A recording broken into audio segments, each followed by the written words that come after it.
Hi guys, இன்னைக்கு நாம் பார்க்க போகிற வீடியோ என்னென்னா முட்டை பக்கோடா செய்வது எப்படி, அதற்கு தேவையான பொருட்கள் வாங்க ஒன்று ஒன்றா பார்க்கலாம். SVM ரைஸ் கிங் முதல் தரம் பொன்னி அரிசி, தரத்துக்கு நிகரான விலையில் வாங்குவீர் ருசிப்பீர்.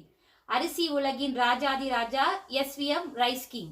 முட்டை, வெங்காயம், கேரட், பச்சை மிளகாத்தூள், கரம் மசாலா, இஞ்சி பூண்டு விழுது, இந்த இன்க்ரீடியன்ஸ்க்கு தேவையான உப்பு, டொமேட்டோ கெச்சப், கடலை மாவு, சோள மாவு. நான் 3 முட்டையை வேக வச்சு பூ போல் துருவி எடுத்து வச்சுக்கிறேன். நீங்கள் வெஜிடேரியனாக இருந்தால் மஷ்ரூம் இல்லைன்னா பன்னீர் சேர்த்துக்கலாம், அது யூஸ் பண்ணிக்கோங்க.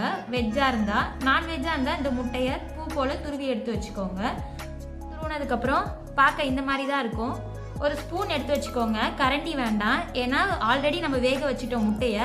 கரண்டி வச்சு கிண்டும் போது முட்டை மாவு மாதிரி ஆகிடும், மாவு மாதிரி ஆக வேண்டாம். இப்போ நான் கட் பண்ணி வச்சுக்க இன்க்ரீடியன்ஸை இதுக்குள்ளே ஒன்று ஒன்றா ஆட் பண்ணிக்கலாம். நான் ஒரு ஆனியனை மீடியம் சைஸில் கட் பண்ணி வச்சுருக்கேன், அதை ஆட் பண்ணிக்கிறேன். அப்புறம் அதே ஸ்லைசரில் கேரட்டை துருவி வச்சுருக்கேன். நீங்கள் கேரட்டு, கோஸு, கேபேஜு எதுனாலும் உங்களுக்கு என்ன வேணுமோ அதை சேர்த்துக்கலாம். அப்புறம் 2 பச்சை மிளகா, காரத்துக்கு ஏற்ற பச்சை மிளகா, ஏன்னா நம்ம மிளகாத்தூள் போட போகிறோம், அதனால் பச்சை மிளகாவை குறைச்சிக்கோங்க. 1 டேபிள் ஸ்பூன் மிளகாத்தூள், 1/4 டீஸ்பூன் கரம் மசாலா ஆட் பண்ணிக்கலாம். 1/4 டீஸ்பூன் இஞ்சி பூண்டு விழுது. இந்த இன்க்ரீடியன்ஸ்க்கு தேவையான உப்பு, நான் 1 டேபிள் ஸ்பூன் உப்பு எடுத்திருக்கேன். எடுத்துட்டு இஞ்சி பூண்டு பேஸ்ட் லைட்டாக கிண்டிக்கோங்க, ரொம்ப அழுத்தி கிண்டிடாதீங்க, ஏன்னா முட்டை அப்புறம் மாவு மாதிரி ஆகிடும்.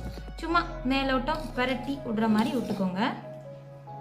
டொமேட்டோ கெச்சப் ஆப்ஷனல் தான், ஏன்னா இது லைட்டாக புளிப்பு தன்மை இருக்கும், அதனால வேணும்னா நீங்கள் ஆட் பண்ணிக்கலாம், இல்லைன்னா இதை ஸ்கிப் பண்ணிக்கலாம். அப்புறம் 1 டேபிள் ஸ்பூன் கடலை மாவு,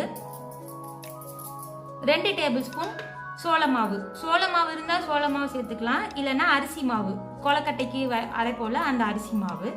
எல்லாத்தையும் ஒரு பெரட்டிட்டு 2லேருந்து 3 டேபிள் ஸ்பூன் தண்ணி விட்டு பிசைஞ்சிக்கலாம். ஏன்னா கடலை மாவில் இருக்க தண்ணியே அதிகமாக இருக்கும், முட்டையும் இருக்கும், அதனால 1லேருந்து 2 டேபிள் ஸ்பூன் தண்ணி விட்டு கலந்து எடுத்து வச்சதுக்கப்புறம் எப்படி இருக்குன்னு காட்டுறேன். மாவுக்கு தேவையான அளவு தண்ணி ஊற்றி உருண்டை பிடிச்சி வச்சுக்கோங்க. உருண்டை பிடிக்கிற டைமில் ஒரு அகலமான கடாய் எடுத்து அதில் எண்ணெயை சூடு பண்ணி வச்சுக்கோங்க. அடுப்பை எப்பயுமே ஸ்லோ ஃப்ளேமில் வச்சுக்கோங்க.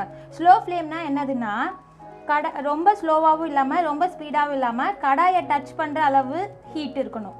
அப்போ தான் உள்ளேயும் வேகும், வெளியும் ப்ரௌனாக மொறுன்னு வரும். இப்போ வாங்க, எண்ணெய் சூடாயிடுச்சு. ஷேப்லாம் ஒன்றும் அவசியம் இல்லை, எப்படி வேணாலும் போடலாம். நான் சின்ன உருண்டையாக எடுத்து எண்ணெயில் ஊற்றுறேன். பாருங்கள், எண்ணெய் எந்த அளவுக்கு ஹீட்டாக இருக்குன்னு பபிள்ஸ் வரணும், அதுதான் கரெக்டான ஸ்டேஜு.